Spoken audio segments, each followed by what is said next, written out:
Nah, si orang ini bilang kalau bisa kalian mendingan urungin aja untuk naiknya. Apalagi kalian membawa sesuatu hal yang memang akan mengundang malapetaka.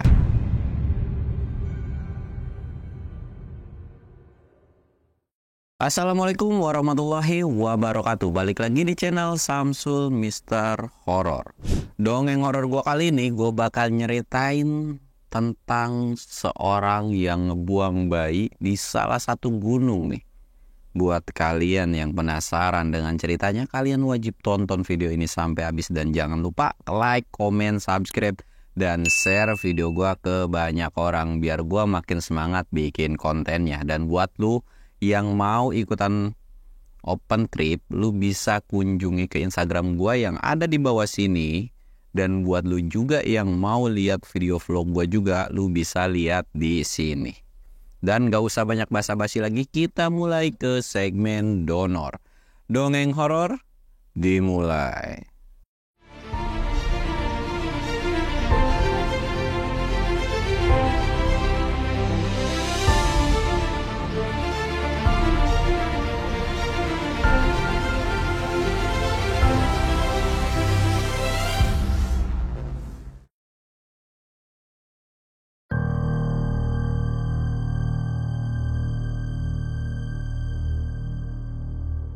Oke cuy, sebelum masuk ke ceritanya, kita ritual kayak biasa. Kita ngopi.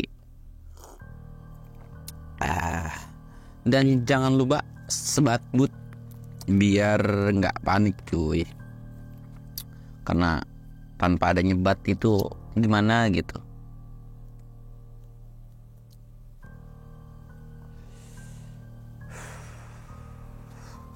Oke cuy, sebelum masuk ke ceritanya, kemarin kan tuh ada kasus ya kalau nggak salah, selebgram ya, kalau koreksi kalau salah ya, yang ngebuang bayi gitu ya. Nah, ada kebetulan cerita kali ini juga itu nggak jauh beda kayak gitu, cuman ini bedanya kalau yang kemarin gua nggak terlalu ngikutin. Nah, kalau yang ini tuh dia ngebuangnya tuh di salah satu gunung, dan dari cerita ini gue tidak bisa menyebutkan gunungnya, nama-nama orangnya, termasuk nama yang lainnya, itu semua bener-bener disamarin semua karena memang ini cerita real kayak true story gitu cuy. Dan memang dari si orangnya pun, bang tolong dirahasiain semuanya ya, karena memang kisah ini tuh bisa dibilang diketahuin sama si pihak base camp atau pengelola dari si gunungnya, dan itu kayak nggak terlalu diviralkan atau ya, karena kan ada namanya mediasi dari si pihak keluarga sendiri, dan gue pun menghargai dari si orang tersebut lah.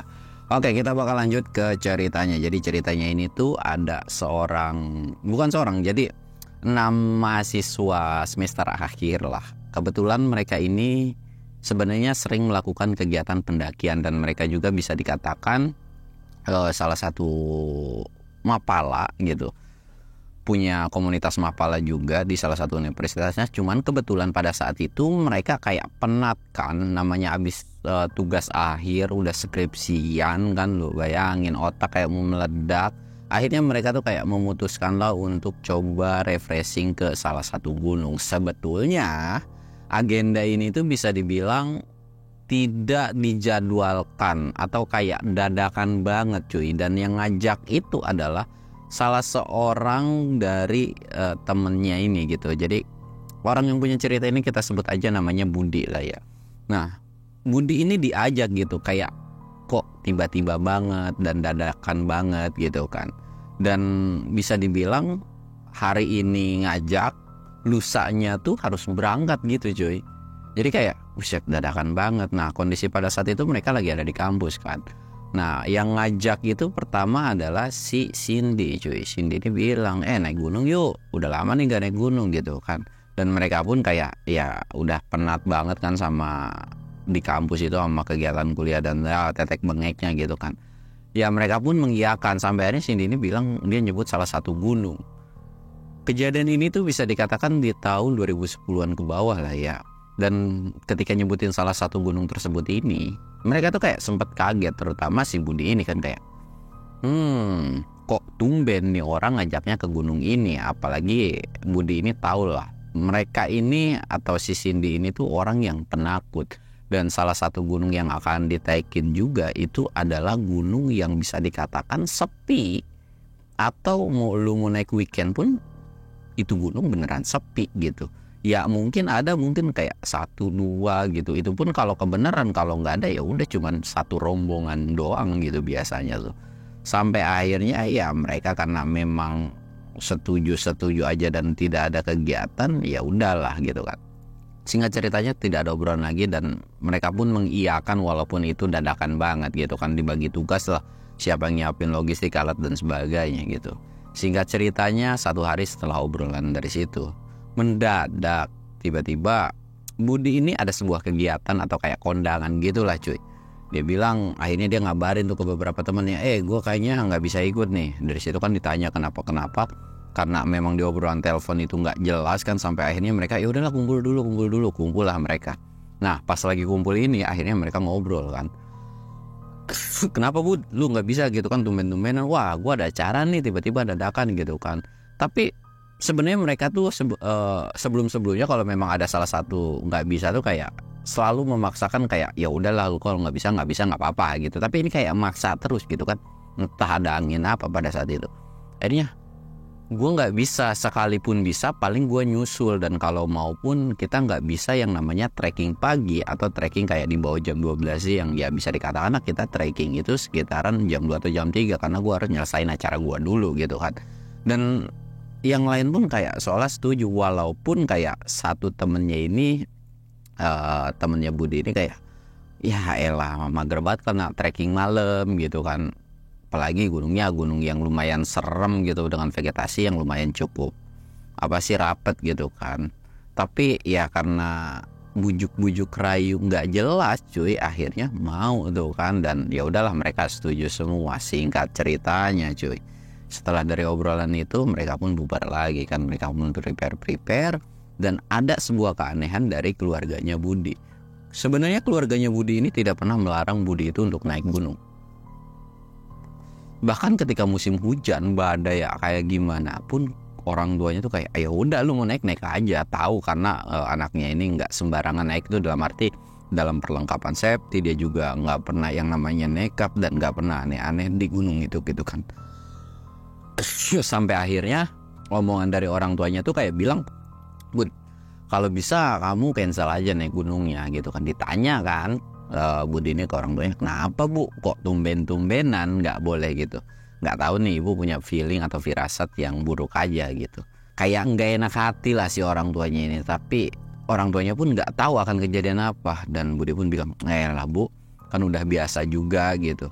Sampai akhirnya ya dengan bujuk rayu, dengan ngobrol panjang lebar, akhirnya ya diizinin gitu. Tapi dengan catatan ya udah hati-hati, jangan banyak tingkah dan jangan melakukan sesuatu hal yang aneh-aneh gitu kan. Nah udah dari situ ya udah tuh mereka tuh kayak jadi mereka untuk pergi ke sana tuh boncengan, satu motor itu 2 orang gitu kan. Nah kondisinya Budi ini sama salah satu temennya yaitu si Angga gitu kan. Nah sisanya ya udah mereka berdua. Nah kondisi pada saat mau trekking ini 4 cowok 2 cewek. Singkat ceritanya di hari H Budi juga nyelesain kegiatan atau tugasnya dulu, kondangan dulu gitu kan. Dan setelah selesai itu dia langsung buru-buru pulang. Dan kebetulan pada saat itu pun temennya ini si Angga ini memang disuruh nunggu. Ya udah lalu kalau nggak mau lu istirahat aja di rumah gua, karena ya bisa dikatakan keluarganya si Budi pun udah kenal sama si Angga kan. Jadi kayak dia tuh ngerebahan dulu udah sampai. Ya udah tuh mereka nyusul lah berangkat berdua. Nah dalam perjalanan ini cuy ada sebuah keanehan lagi. Jadi untuk sampai ke kaki gunung atau ke base campnya ini, dia tuh ngelewatin yang namanya bukan hutan sih. Ada satu jalur yang memang nggak ada perumahan gitu, kayak kiri kanan tuh pohon-pohon gede gitu kan. Nah ketika ngelewati ini biasanya kan entah ada kucing atau anjing warga kayak anjing pemburu gitu kan biasanya lewat. Nah ini ada keanehan yaitu di mana babi hutan itu ngelewat cuy. Dan pada saat itu kan yang bawa motor awal itu adalah si Budi kan. Budi sempat kaget kan, astagfirullahaladzim, Angga ya dong, ngapain lu, babi lewat. Angga kayak nggak percaya nih, babi, masa iya babi? Pas ditengok lah iya, Angga pun sempat ngerasa heran. Sebenarnya kan babi itu nggak bisa nengok cuy, kayak nggak bisa begini kan. Babi itu harusnya tuh kayak ya jalan lurus, dia kalau menengok tuh harus belok dulu gitu kan. Tapi ini kok babinya kayak bisa nengok gitu cuy. Dari situ Angga nih kayak bilang, kok babinya nengok ya gitu kan. Dari mana sih? Pada saat itu Budi ini nggak ngerasa kalau babinya itu nengok gitu kan. Kayak lu cuman halu kali, udah yuk kita jalan-jalan lagi. Jalan lah. Nah si Angga ini ngerasa heran kan. Dia tuh nengok lagi dan babinya itu beneran nengok cuy. Selewat yang terlintas di muka Angga ini, itu seolah kayak babinya tuh kayak tiba-tiba berubah jadi paras manusia, kayak selewat doang tapi dan di situ kayak ngucek mata. Enggak, babinya masih sama gitu kan, tapi ya udahlah bodo amat. Akhirnya terus melanjutkan perjalanan lagi. Nah di sepanjang setelah ngelewatin babi tersebut, si Angga ini bilang, gue ngerasa nggak enak ya pendakian kali ini. Nah si Budi pun bilang hal yang sama. Gue pun kayak ngerasa bukan gimana-gimana ya, kayak ada sesuatu hal yang janggal dan kayak akan ada aneh di pendakian kali ini pada saat itu tuh. Bener sih, tapi ya udahlah, mungkin itu cuma firasat doang gitu kan. Akhirnya lanjutlah mereka dan singkatnya mereka sampailah di base camp. Sampai di base camp ini kurang lebih sekitaran jam 2 siang. Nah dari situ mereka checking barang dong, checklist dan ternyata lu tahu nggak, mereka itu bisa-bisanya ketinggalan yang namanya tenda cuy. Dan itu untungnya masih dibawa atau di base campnya, dan itu sempat kecek juga gitu kan, kayak waduh kok bisa gitu kan, karena pembagian tugas itu kan udah ada yang lain-lainnya, sedangkan si Budi ini kebagian yang logistik gitu kan, bagian ya lumayan berat gitu. Wah kok bisa, terus mereka tuh kayak konsul atau nanya lah ke pihak base camp, di sini ada penyewaan tenda gak? Dan parahnya di base camp ini gak ada yang namanya tenda. Sampai akhirnya mereka bingung kan, kayak nyari kemana. Nah setelah bingung akhirnya, karena memang ada temennya juga, nggak jauh sih, mungkin jaraknya sekitaran 1 jam dari base camp itu, mereka dapat juga. Akhirnya ya udah tuh mereka pergilah, salah satu dari mereka itu kan pergi nyamperin, dan karena memang Budi dan Angga ini baru sampai kan, jadi mereka nggak ditugasin buat ngambil tenda tersebut. Akhirnya si kedua temennya inilah pergi. Udah pergi, mereka tuh santai-santai. Tiba-tiba ketika lagi nyantai kayak gitu kan, kondisinya tuh Budi tuh ada di luar. Tiba-tiba ada satu orang, ya bisa dikatakan warga lokal kali ya, itu nyamperin mau kemana gitu kan. Budi ini bilang mau naik nih pak. Oh mau naik. Nah si orang ini bilang, kalau bisa kalian mendingan urungin aja untuk naiknya, apalagi kalian membawa sesuatu hal yang memang akan mengundang malapetaka. Budi ini kan kayak heran, sesuatu kan, bawa apa ya pak kalau boleh tahu? Coba tanyakan sama teman kalian. Dan saya sih lebih menyarankan kalian kalau bisa kalian jangan naik, karena ini akan jadi sebuah pendakian yang berat bagi tim kalian, dan taruhannya adalah nyawa kalian. Pada saat ngedengar taruhannya nyawa, Budi tuh kayak, ini orang ngomong apa sih, ngelindur apa mabuk apa gitu kan. Dari situ Budi ini kayak ngerasa heran, kayak ngerasa aneh, ini orang ngomong apa gitu kan. Bisa tolong diperjelas nggak pak, atau to the point aja lah gitu, apa sih kesalahan kita di pendakian ini, atau apa yang bikin kita bisa bakalan kena musibah di gunung ini gitu kan. Si orang ini kayak senyum doang, tanyakan sama teman kalian, kurang lebihnya kayak gitu doang cuy, kayak. Dan tiba-tiba si orang itu pergi gitu aja, dipanggil dong murid, pak kemana, tapi orang itu nggak nengok, dan tiba-tiba pergi. Dan pas kayak udah melipirin satu rumah dikejar itu, tiba-tiba hilang orang itu gitu. Entah yang hilang kemana itu nggak tahu, entah masuk ke rumah, entah belok kemana itu nggak tahu, pokoknya dikejar itu udah nggak ada aja. Dari situ apa ya, dan pada saat itu pun Budi langsung kepikiran dong, kayak apa ya gitu kan. Akhirnya cerita lah Budi ini ke salah satu temennya, yaitu Angga gitu kan. Gak, sini deh. Apaan? Si Angga ini langsung nyamperin. Apa? Tadi gue ketemu orang. Tiba-tiba orangnya tuh ngomong kayak gini. Dari situ Angga kayak ngedengerin kan, wah yang bener lu gitu kan. Akhirnya kayak Budi ini tuh langsung nanya, lu bawa apaan? Lu bawa barang aneh nggak, kayak ciming atau apa gitu kan. Ya elah, lu tahu sendiri kan, tiap naik juga gue nggak pernah bawa begituan. Alkohol juga gue nggak pernah bawa. Anak-anak yang lain pun kayaknya nggak ada yang bawa juga. Toh kita juga selama pendakian kan lu tahu sendiri, kita mendaki itu selalu sehat. Atau nggak pernah tuh yang namanya bawa-bawa barang begituan. Ya benar sih, apa ada yang bawa jimat? Atau ada yang pakai susu ke pelet? Ya kalau masalah itu gue nggak tahu. Coba aja lu tanya sama anak-anak. Aduh gimana ya, gue nggak enak lagi. Tapi ya udahlah, masa iya sih? Mungkin itu cuman omongan atau kayak ya teguran secara halus, takutnya kita membawa sesuatu yang barang-barang aneh. Tapi nanti gue coba pakai cara halus deh, nanya ke anak-anak gitu kan. Ya udah kalau kayak gitu. Dan dari situ pun Budi kayak terngiang-ngiang terus cuy. Dan singkatnya setelah 1 jam tuh, ya kurang lebih 1 jam, akhirnya temennya tuh datang kan bawa tenda. Nah ketika udah selesai bawa tenda ini, karena memang udah sekitaran jam 4, mereka kayak buru-buru dong, harus buru-buru segera trekking. Kalau enggak ya bisa tengah malam banget tuh pada saat itu kan. Singkat ceritanya mereka udah ngurus-ngurusi Maksi, dan kondisi pada saat itu adalah Budi dan Angga ini ditugasin urutan paling belakang, bisa dikatakan sweeper. Tengahnya ini kedua cewek dan 2 lagi cowok gitu kan. Total pada saat itu 6 orang. Di awal perjalanan itu kan masih ngelewatin perkampungan cuy. Dan ya bisa dikatakan ngelewatin kebun-kebun juga lah.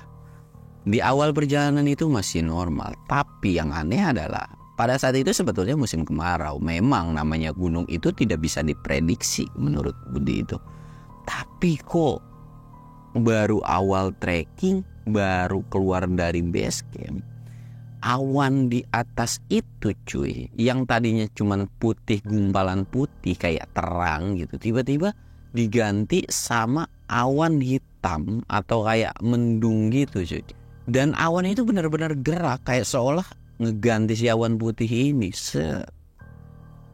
Di awal perjalanan tuh Budi kayak merhatiin awannya terus kan. Masa mau hujan sih gitu kan. Semoga aja nggak ada hujan gitu, karena ini kan musim-musim kemarau, nggak mungkin juga hujan ya, walaupun namanya di gunung itu nggak ada yang tahu gitu kan. Akhirnya ya udahlah, di awal-awal perjalanan tuh Budi itu cuma bisa doa, ya Allah tolong jangan dikasih hujan gitu kan. Mereka jalan setelah lewatin perkampungan, perkebunan, mungkin sekitaran jam 5-an dari awal base camp sampai batas hutan itu. Nah di batas hutan itu mereka mulailah berdoa. Cuman sebelum masuk hutan itu Budi ngomong ke anak-anak, sorry banget nih ya, sebelumnya gue gak pernah ngomong kayak gini. Tapi karena gue gak tahu ya, tapi tadi ada salah satu orang warga ngomong ke gue, kalau intinya diceritain tuh semua sama si Budi.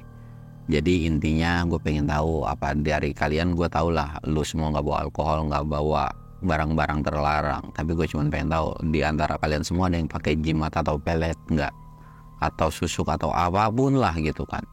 Dan semua bilang, lu kayak kagak kenal kita aja, kita mana ada sih yang pakai kayak gituan kan.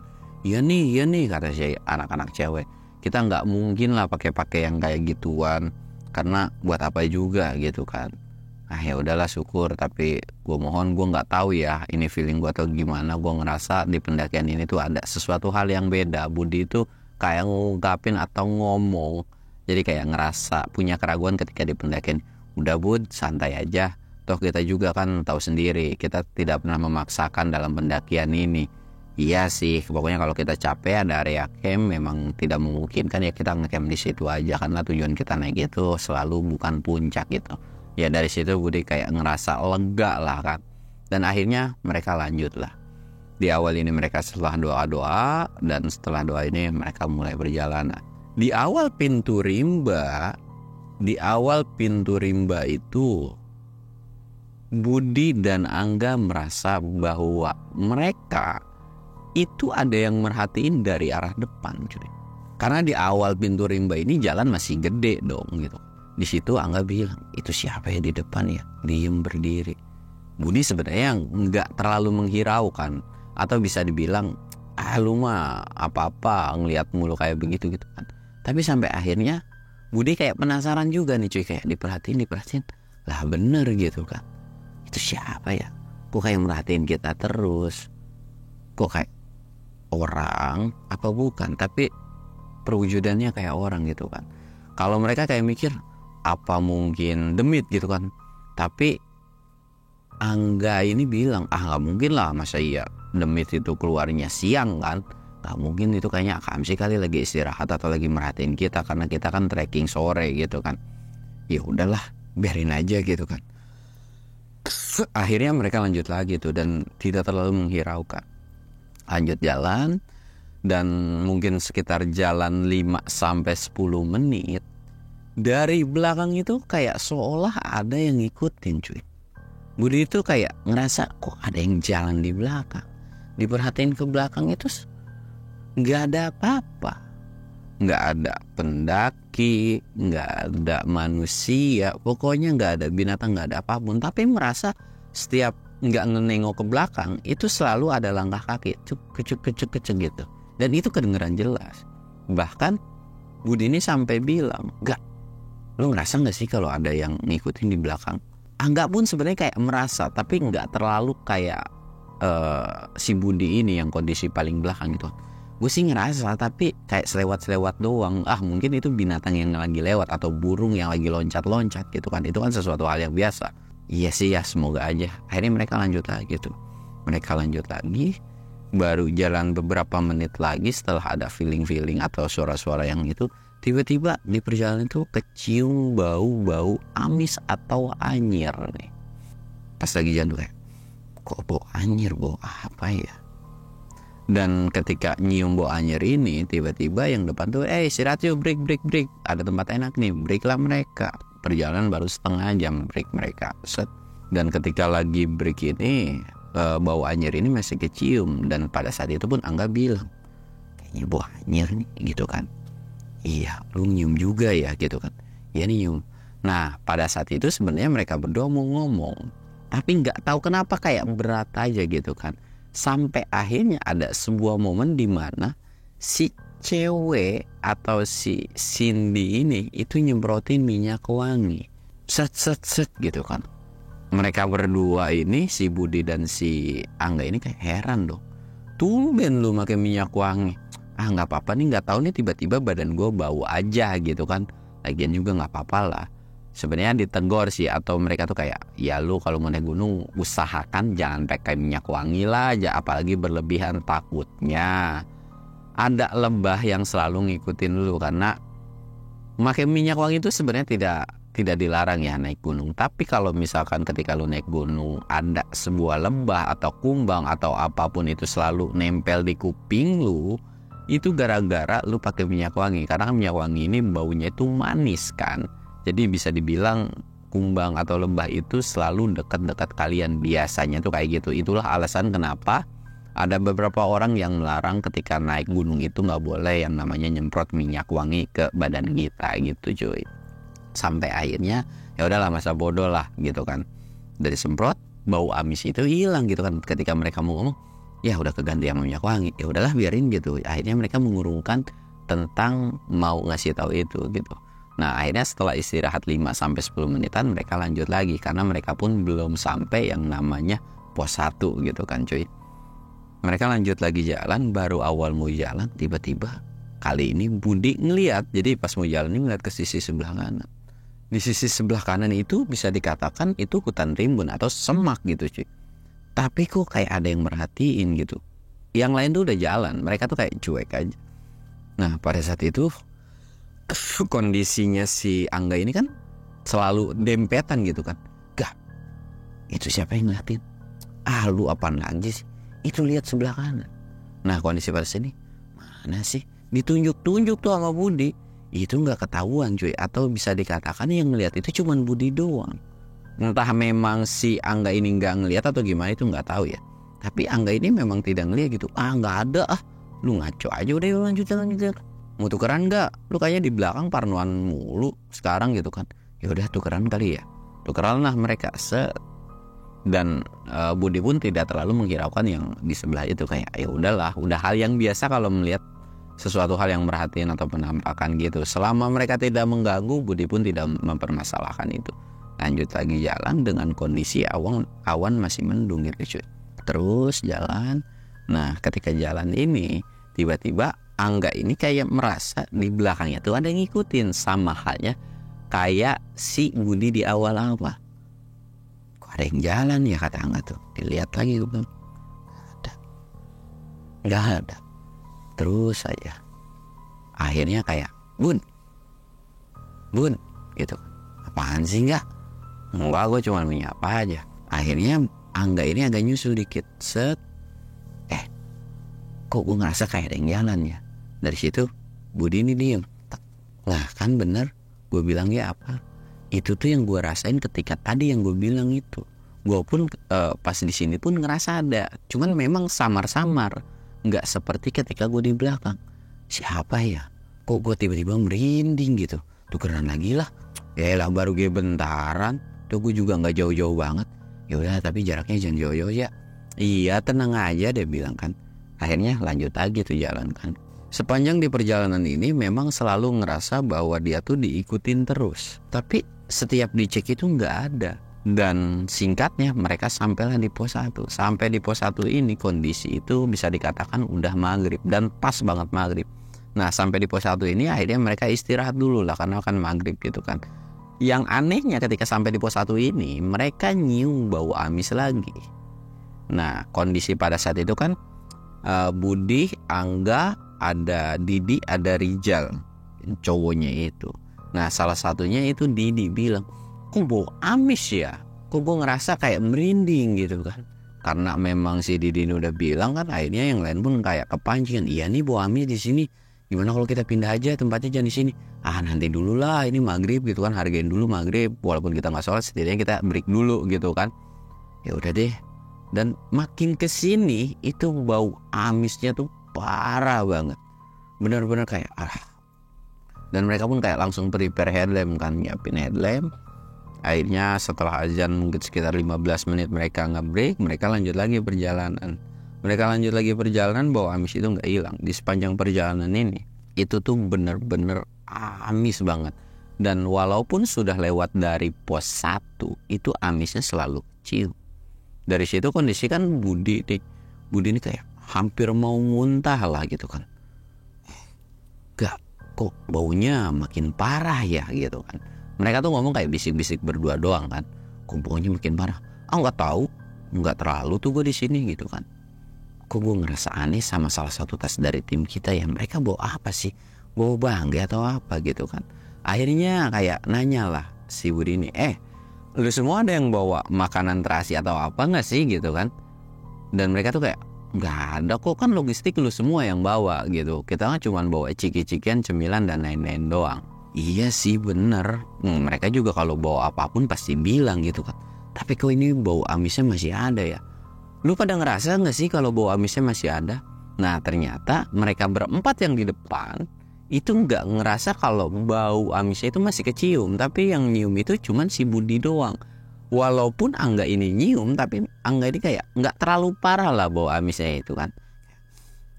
Nah sedangkan yang di depan Budi ini adalah Cindy gitu kan. Kok baunya kayak gue ngerasa dari tas Cindy ya. Akhirnya dari situ Budi pun bilang gini, gak, tukeran lagi deh. Tukeran lah mereka tuh, set. Udah tukeran. Dan dari situ baru jalan 5 menit. Anjir, kok bau ya Bud ya di sini gitu kan. Nah kan benar gue bilang bau. Ini bukan bau demit nih. Ini emang ada salah satu dari kita bawa sesuatu hal yang amis. Tapi apa? Tapi mereka bilang gak bawa apa-apa gitu kan. Dari situ mereka berdua nih udah mulai merinding nih cuy. Apa jangan-jangan ada yang nemplok ya?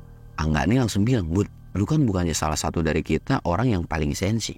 Lu gak ngeliat nih ada yang nemplok di salah satu carrier kita. Dari situ Budi kayak ngerasa anjir kayak diingetin gitu kan. Karena di depan mereka tuh memang gak ada tuh yang nemplok. Dia tuh kayak langsung kaget nengok ke tasnya. Lu jangan nakut-nakutin. Dia bilang itu kan, gak ada. Mata gue gak ngeliat yang kayak begitu. Udah, jangan. Mungkin hidung gue lagi bermasalah. Atau mungkin memang ada bau bangke, entah musang atau apapun. Ya udahlah biarin aja gitu kan. jangan terlalu dihiraukan. Mereka terus lanjut jalan tuh, jam 7 udah lewat, mereka belum sampai nama pos 2. Terus jalan dari sini mulai nih teror yang benar-benar parah banget cuy. Kondisi ketika mereka jalan ini, kabut itu udah mulai turun, tapi kabut ini bukan kabut yang tebal banget ya. Kabutnya itu agak aneh cuy. Jadi kabut di bawah itu enggak, tapi atas itu kabut. Bisa dibilang atasnya kabut, bawahnya enggak gitu. Nah, kondisi kabut itu kan biasanya kalau memang kabutnya parah itu selalu turun dengan air atau kayak gerimis gitu kan. Nah, kondisi ini udah gerimis-gerimis kabut. Wah, kabut nih. Wah, nggak benar nih. Semoga kabutnya nggak turun ya. Mereka tuh kayak beranggapan mungkin nanti kabutnya akan turun, biasanya kayak gitu. Tapi ini sepanjang perjalanan tuh kabutnya tuh seolah nggak mau turun-turun. Kok aneh ya? Kok nggak mau turun? Tapi sepanjang perjalanan walaupun mereka tidak melihat penampakan, tapi sepanjang ini tuh Budi sama Angga tuh selalu merinding, semerinding-merindingnya sampai akhirnya lu tahu nggak? Budi kondisi yang paling belakang. Itu seolah ada yang ngebisikin. Kalian semua turun. Jangan teruskan pendakian ini. Budi itu kayak diem sebentar dan nengok ke belakang. Ternyata di belakang itu nggak ada siapapun. Siapa ya? Jalan lagi ya? Nggak. Angga ini terus jalan kayak seolah nggak kedengeran. Akhirnya teriak, enggak. Akhirnya Angga kayak ngedenger kan. Apaan sih Bud? Lu teriak-teriak mulu. Bentar. Lu jangan jauh-jauh dari gua. Seolah nih tiap mereka ngobrol nih harusnya tuh rombongan depan tuh selalu kepo biasanya. Tapi ini mereka kayak nggak kepo. Mulai dari awal mereka bisik-bisik itu mereka yang depan tuh nggak kepo gitu kan. Kenapa? Gue ngerasa kayak ada yang aneh. Gue ngerasa ada yang ngebisikin gue. Tapi gue nggak tahu lah siapa yang ngebisikin gitu kan. Ditanya lo sama si Angga ini, emang ngebisikin apa? Kita disuruh turun nggak boleh naik. Wah yang benar lo gitu kan. Udah sejauh ini tiba-tiba kita harus turun. Mana kita belum sampai pos 2 lagi gitu kan. Ya gue juga nggak tahu. Akhirnya ketika lagi mereka ngobrol bisik-bisik itu kan, mereka tuh akhirnya sampailah di pos 2 itu sekitaran jam 8 malam. Nah di pos 2 ini mereka akhirnya kayak bikin kopi, bikin mie. Nah di pos 2 ini lagi-lagi kecium bau amis lagi cuy. Dan kali ini bukan cuma bau amis, tapi dibarengi dengan yang namanya bau bangkai. Dan paling parah adalah itu laler banyak banget cuy. Benar-benar laler banyak banget. Dan laler ini tuh kayak ngumpul di tasnya Cindy.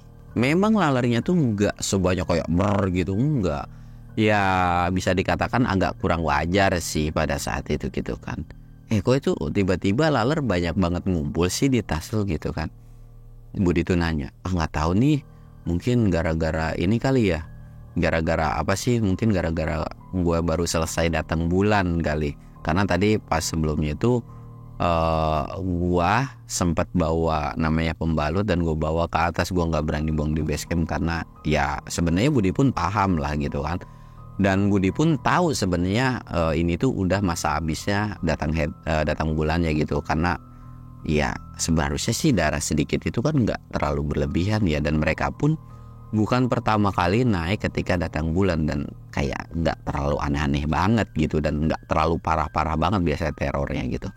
Iya sih. Dan ketika mereka lagi ngobrol kayak gitu sambil masak nih cuy, tiba-tiba ada suara cekikikan Kunti dan entah dari mana suara si Kunti.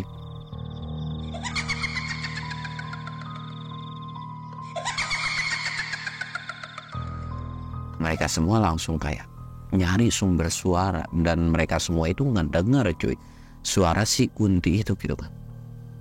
Mereka nengok kiri kanan, mereka udah mulai kelihatan namanya agak panik sedikit gitu kan. Wah kemana nih gitu kan Kuntinya. Dan ketika mereka cari nggak ketemu.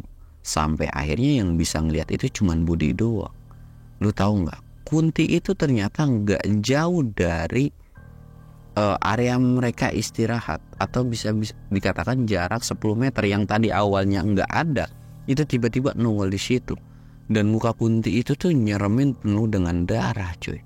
Dan anehnya Kunti itu tuh nggak natap ke yang lain atau termasuk Budi itu ke siapa, tapi natapnya tuh fokusnya ke karir mereka. Jadi ketika mereka break itu karirnya tuh kayak dikumpulin di satu titik gitu kan, tapi kan natapnya ke karir, dan itu tuh jalan pelan-pelan kayak ngedeketin. Dan Kunti itu seolah ngomong, kalian bawa apa? Kalian bawa apa? Berikan bayi itu kepada saya. Dan Budi ini kayak nanya, lu ngedengar suara sesuatu nggak? Atau lu ngedengar Kunti itu ngomong nggak gitu kan? Nggak ada, aku cuma ngedengar ketawanya doang. Wah, dari situ Budi kayak mulai panik dong. Ini bayi, terus tadi kita disuruh turun, ini apa sih, pertanda apa gitu kan. Dan Kunti itu makin lama makin dekat. Dan bener aja, semakin diperhatiin Kunti itu ngedeketin tas mereka semua. Dan tas yang dituju adalah tasnya Cindy cuy.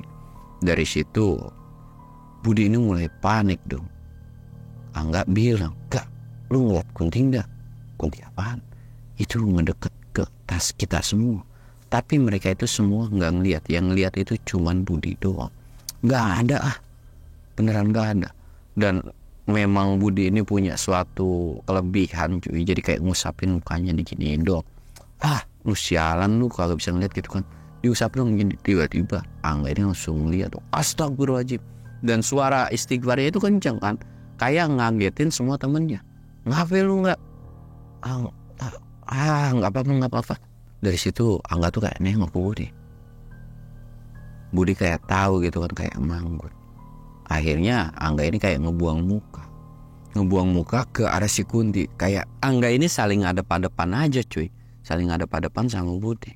Nggak berani ngomong, nggak berani terlalu banyak omong nanya kenapa, tapi kayak cuman diem-dieman doang, seolah tahu gitu kan. Dan sampai akhirnya Budi ini seolah kayak baca doa, baca surat yang dia bisa, dia tuh melemparin satu buah batu kerikil dan disentilin gitu, tak. Dan kena tuh pas bagian si Kunti atau kakinya si Kunti itu tiba-tiba langsung kayak pergi gitu aja, terbang ke atas cuy. Dari situ Budi ini bilang, udah pergi gitu kan. Dan ketika Kunti ini udah pergi, Angga pun ngeberaniin diri buat nengok. Dan sampai akhirnya ceritanya bakalan gue potong sampai sini cuy. Buat kalian yang penasaran, kalian wajib tungguin di part 2-nya.